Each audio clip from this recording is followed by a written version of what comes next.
Bonjour, je m'appelle Jean-Luc Delon et je suis un des membres de l'équipe qui anime le site dive.explo360.fr.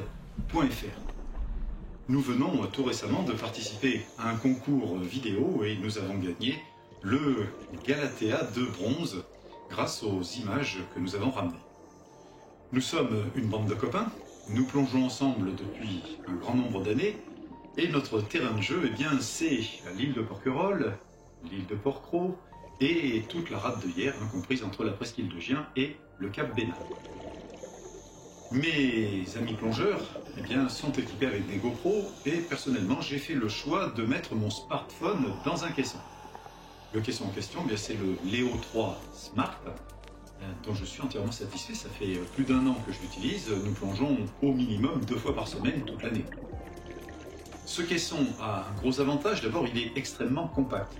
Je l'ai affublé d'une sangle que je me mets autour du cou et qui donc me permet de me mettre à l'eau avec le caisson et surtout de remonter à l'échelle après la plongée, toujours avec le caisson autour du cou. Le gros avantage de ce caisson, c'est qu'il est lourd, contrairement au caisson de GoPro. Mes amis plongeurs, quand ils filment, ils sont obligés de se positionner face à ce qu'ils vont filmer, de rester statique et de filmer. S'ils ont le malheur de filmer en déplacement, ils obtiennent des images totalement saccadées, même avec les GoPro dernier modèle qui sont stabilisés. Avec le Leo 3 Smart, je suis comme sur des rails. Je peux filmer en statique, mais je peux aussi filmer en dynamique, c'est-à-dire en déplacement.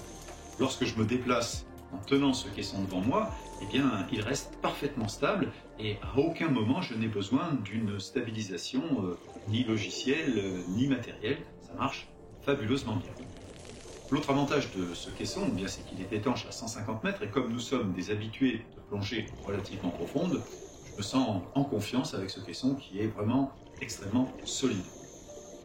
Il a des commandes et ces commandes par rapport à la concurrence, elles ne sont pas traversantes, ce sont des commandes électroniques et ça c'est la grosse spécificité de ce caisson, c'est qu'il est entièrement piloté électroniquement.